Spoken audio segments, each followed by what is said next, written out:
Mes chers ambassadeurs, mes chères ambassadrices, toujours content de vous retrouver. Donc je suis toujours au niveau du port, à un autre endroit. Voilà. Bon, on peut aller un petit peu où on veut. Je suis sur un ponton différent, tout simplement. Je voudrais faire une vidéo qui va faire suite aux différentes vidéos que j'ai pu faire sur la valeur. Tu sais, cette fameuse chose qui est importante dans la vie d'un être humain. Et si on veut recevoir de l'amour d'une personne, eh bien tout simplement on s'attend à ce qu'il va mettre de la valeur là où nous-mêmes on en met. Mais le but de cette capsule, c'est d'essayer de t'aider à comment faire pour réussir tes relations sentimentales, professionnelles et amicales, lorsque justement tu partages des valeurs différentes d'une personne à l'autre. Plutôt que de se cloisonner, plutôt que de dire bah voilà, si les gens sont pas comme moi, bon c'est même pas la peine, next. Plutôt que d'avoir un comportement de la sorte. J'aimerais te montrer comment faire pour développer des qualités d'empathie, t'intéresser aux personnes, pour que eux-mêmes s'intéressent à toi, et quel processus va se générer derrière cela au niveau de la valeur. Voilà. Donc si jamais tu es concerné pour essayer d'avoir de la valeur, parce que le maître mot c'est ça, c'est comment je peux faire pour en recevoir. Mais avant de recevoir, il faut donner. Eh bien, si tu veux connaître un petit peu le mécanisme et pour quelles raisons ça fonctionne de cette façon, reste sur cette capsule juste après ça.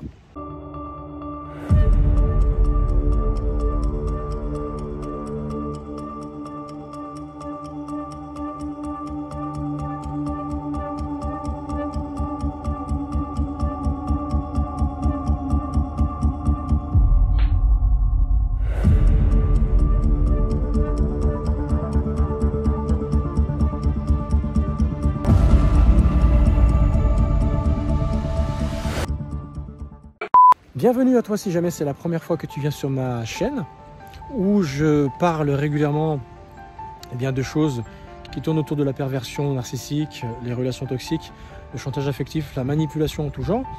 Le but bien sûr c'est d'essayer de t'aider à voir clair par rapport à ta situation, pour quelles raisons il t'arrive ce que tu es en train de vivre, t'apporter des éléments, des conseils, essayer de te donner beaucoup de choses qui vont t'aider à aller de l'avant, à surmonter tes difficultés, mais surtout trouver quelque chose qui va t'aider à avancer et avoir des résultats bien sûr que tu n'as jamais eu.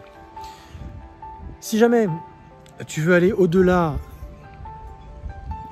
que du simple conseil via les publications sur YouTube ou les autres réseaux sociaux, n'hésite pas à cliquer sur un des liens dans la description pour lequel je t'offre bien plus que des petits conseils, une vision un petit peu limitée des choses, mais tu peux vraiment aller en profondeur par rapport à ta situation. Ne serait-ce que prendre un rendez-vous avec moi ou avec ma collaboratrice, Marie-Noël, on se fera un plaisir d'essayer de voir de quelle façon on peut t'aider, t'offrir ce premier coaching et de voir comment les choses se passeraient si jamais tu pouvais rentrer dans notre académie LCR, Love, Care and Resilience.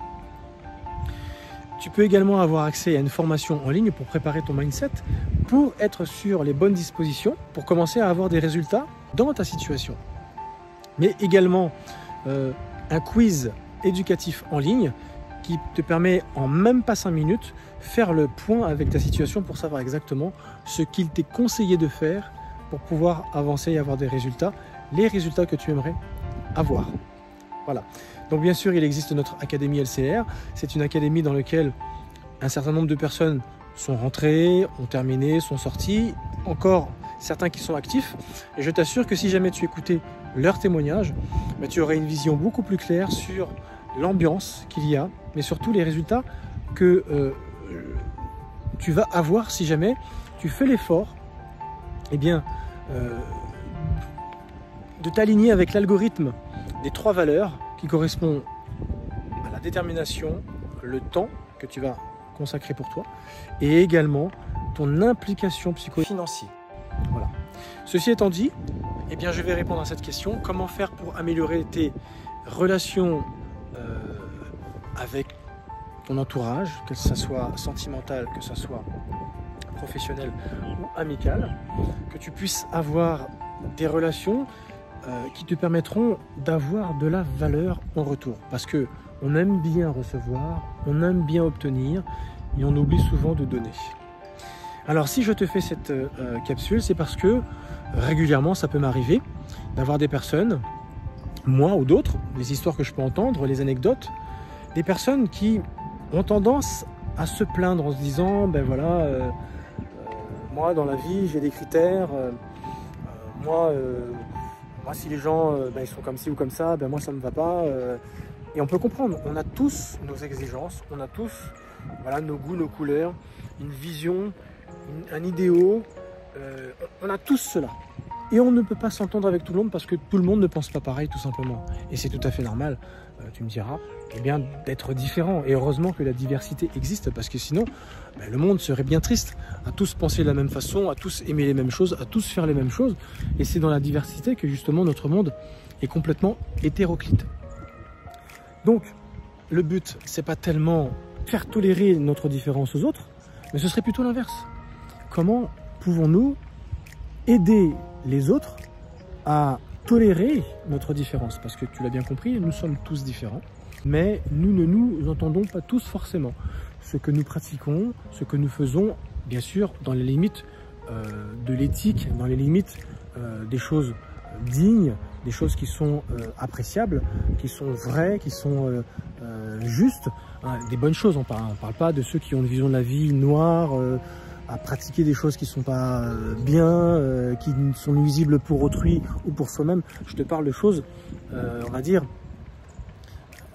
de bon goût, hein, des choses qui sont, oui, pourquoi pas faire comme ça, voir la vie de cette façon, du moment que ça ne nuit à personne, ni même à la nature, ni même à une autre personne, ni à soi-même. À partir du moment où c'est, j'ai envie de dire, constructif, bénéfique, eh bien, il n'y a pas de souci.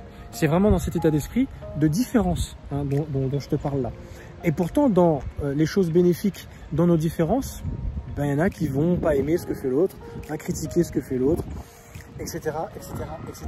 Le but, c'est d'essayer justement de trouver comment se faire accepter de l'autre sans être jugé, mais mieux que cela, plus que le fait d'être accepté, c'est de recevoir de la valeur là où moi j'en mets. Tu as bien vu dans les capsules précédentes, je t'expliquais que ce dont nous avons besoin tous, autant que nous sommes, c'est de recevoir de la valeur, parce que c'est le moyen utilisé qu'est l'amour pour, au fond de soi, avoir le sentiment d'être apprécié pour ce qu'on fait ou ce qu'on est, le fait que, voilà, nous sommes vivants sur cette terre. Eh bien, ce qui révèle tout simplement la valeur que les gens vont nous donner. On fait ceci, on fait cela, on est comme ci, on est comme ça. Les gens nous aiment, et donc du coup, parce qu'ils aiment ce qu'on fait, ce qu'on est, ils y mettent de la valeur, ils mettent de la valeur où nous-mêmes nous mettons de la valeur, et tout simplement, eh bien, ça nous donne ce sentiment d'être apprécié. Alors que des fois, on n'a pas fait ces choses pour les autres. En tout cas, je ne te conseille pas, si tu es dans une relation toxique, il y a de grandes chances que tu fasses beaucoup de choses dans ce sens, pour les autres, pour faire plaisir aux autres. Et si tu fais cela, cette relation est toxique. Fais les choses parce que tu estimes qu'elles sont bonnes, parce que tu estimes que les faire comme ça, c'est très bien, et tu les fais à la base pour toi, parce que tu sais que c'est une bonne chose. Et c'est cette logique qu'il faut avoir avant de faire les choses pour les autres. Fais les choses pour toi-même. Mais c'est exactement dans cette logique que je voudrais t'emmener. Parce qu'il y a au moins 2 actions à avoir avant d'avoir de la valeur en retour. Avant d'obtenir, avant de recevoir, il faut apprendre à donner. Mais à 2 personnes. Je te laisse cogiter. La première personne à qui tu devrais apprendre à donner de la valeur, c'est toi-même. Si tu estimes que ce que tu penses, ce que tu dis, ce que tu fais, c'est bon pour toi, c'est juste, c'est vrai, c'est bénéfique, c'est que du positif, fais-le parce que ça va te faire du bien. Alors, ça peut être plein de choses.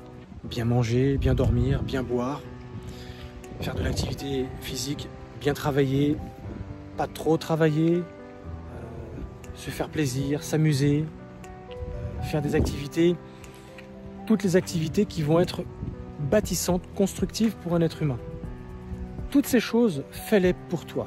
Et il n'est pas question que dans tout ce que je viens de te citer, il y a des choses que tu fasses par compromission, parce que c'est nécessaire, parce que c'est vital, parce que en soi, tu es toxique envers toi-même. Si tu t'amuses à te lever le matin en te disant ah, j'ai la boule au ventre parce que l'ambiance au travail c'est ceci, c'est cela, tel patron, tel collègue de travail, tel rendement, telles attentes, tel retour que je n'ai pas pu avoir, etc. etc. Ben, c'est une relation toxique. Mais une relation toxique avec toi-même parce que tu n'es pas bien, parce que tu n'apprécies pas l'ambiance dans laquelle tu vas aller. Et pourtant tu y vas parce que il faut que tu payes tes factures, le train-train habituel, parce que j'ai des enfants à nourrir, etc. Donc du coup, on a du mal à se sortir d'une telle situation. Si, mais oui, mais si c'est pour passer ta vie à essayer de la gagner sans que tu sois heureux et que finalement, devenu âgé, vieux, tu passes le restant de ta vie à essayer de dépenser ton argent pour essayer de te maintenir en santé, santé qui ne te permet pas forcément de profiter de la vie, mais t'es passé à côté de quoi? T'es passé à côté de ta vie. Vaut mieux des fois, mais pas du tout, avoir un travail tel qu'on aimerait, avec peut-être le montant qu'on aimerait, ce qui nous oblige souvent à réévaluer vers le bas, vers la baisse, notre niveau de vie et ce qu'on désire, mais que au moins le peu que j'ai me permette de ne pas avoir la boule au ventre, de manger un peu plus basique plutôt que de manger élaboré, de ne pas me permettre de faire telle ou telle chose parce que c'est trop coûteux, mais de faire autrement. Si c'est le coup à passer, à franchir pour ta santé, j'ai envie de te dire, des fois, pourquoi pas? À toi de voir. Mais je suis juste en train de te dire que tu es nuisible envers toi-même parce que c'est un choix qui dépend de toi. Malgré tout, tes obligations, toutes ces choses importantes, lorsque ça t'engage, toi, dans ton rôle de père, de mère et d'éducation et des choses à payer à droite à gauche. On est d'accord. Apprends à donner d'abord à toi-même les choses qui vont te faire du bien, les choses qui vont t'élever, les choses qui vont te faire évoluer. Quand tu auras appris à te le donner à toi-même, la deuxième personne à qui tu pourras le donner, ça sera les autres. Donne de la valeur aux autres. Tu as commencé par toi-même, donne-toi de la valeur, donne-toi des bonnes choses à toi. Ensuite, tu commences à le donner aux autres. C'est des choses que tu ne connais pas, c'est des choses que ces personnes pratiquent, pensent. Tiens, c'est bizarre, c'est pas mon point de vue. Explique-moi pourquoi tu vois les choses comme ça. Tiens, pourquoi tu décides de faire comme ça. Ce qui fait que tu vas t'éviter de rentrer dans un jugement et de rester calé, bloqué sur une vision des choses alors que peut-être tu ne connais pas la raison pour laquelle les personnes ont été amenées à faire et à penser de cette façon, parce qu'il y a une histoire pour tout le monde. Tout le monde a une raison de faire et d'être. Tu vois ce que je veux dire? Donc intéresse-toi, va vers l'autre, donne de la valeur s'il y a de la valeur à donner, parce que quelque part, si c'est louable, simplement c'est une façon différente d'aborder les choses. Ouais, tiens, j'aurais eu tendance à critiquer, juger, condamner, mais finalement je me rends compte que finalement, non, ça peut très bien se faire de cette façon au vu de ce que tu es en train de me dire. Tu vois ce que je veux dire? Donne de la valeur à l'autre. Et c'est seulement quand tu auras fait ces deux choses-là, tu peux t'attendre à ce que l'autre, en retour, finisse par voir et à accepter de faire de même pour toi. Et c'est comme ça que tu vas recevoir de la valeur. En ayant commencé à t'en donner à toi-même, à en donner aux autres. Et après, tu pourras recevoir de la sorte vis-à-vis des autres. Tu sais, ça m'est arrivé déjà de côtoyer des personnes et au fil de la discussion, on apprend à connaître sur l'un et sur l'autre et d'entendre dire « Waouh, moi j'aime pas dans les relations humaines, voilà, les gens ils rentrent dans ta vie et puis après ils te donnent un certain nombre de choses. Après du jour au lendemain ils te quittent ou tu sais pas pourquoi ils te zappent ou il y a des choses qui ne se font plus comme avant, la flamme n'est plus comme avant. » Tu vois, on aurait tendance à dire que la faute ça vient des autres. Mais j'ai remarqué que souvent, là, ce que la personne est en train de faire lorsqu'elle a un discours comme ça, elle est en train de dire ce que l'autre ne me donne pas, la valeur que l'autre ne me donne pas. Mais si cette personne qui a tendance à mettre la faute sur l'autre avait commencé à le faire avec elle-même, c'est-à-dire que elle va se donner de la valeur, et parce que cette valeur elle se la donne, eh bien, ça sera plus facile pour la donner à l'autre. Elle va donner à l'autre. Et c'est seulement après qu'elle pourra recevoir de l'autre. Mais si, parce qu'elle aimerait que l'autre soit comme ça avec elle, elle va faire les choses, elle va les initier par intérêt. Mais ça ne marche pas. Il faut d'abord apprendre à apprécier l'autre telle qu'elle est, à la voir telle qu'elle est, à ne pas exiger d'elle qu'elle soit comme ci ou comme ça. Si toi tu t'engages à être d'une façon, de telle ou telle façon avec l'autre, c'est toi qui t'engages à être comme ça. L'autre peut-être ne t'a rien demandé. Ce qui fait que si jamais tu te rends compte que ça ne fait pas changer l'autre dans la valeur que tu attends d'elle, ben peut-être que c'est à toi de t'y prendre autrement. Mais pas systématiquement dire « ouais mais voilà, elle n'est pas comme ça, donc du coup je vais peut-être arrêter ma façon d'être parce que du coup je n'obtiens pas ce que j'attends. Et moi, ma relation, du coup, elle les creuse. » Ce qui compte le plus, ce qui est le plus important, c'est de ne pas faire les choses en espérant changer les autres ou en espérant obtenir une ambiance ou un retour escompté. On ne doit pas faire les choses par intérêt. On doit faire les choses parce que tout simplement, on estime qu'elles sont bien telles qu'elles sont. On fait les choses et on accepte la personne telle qu'elle est. Tiens, ben, moi, j'aime bien les choses comme ça, mais cette personne ne fait pas ces choses-là.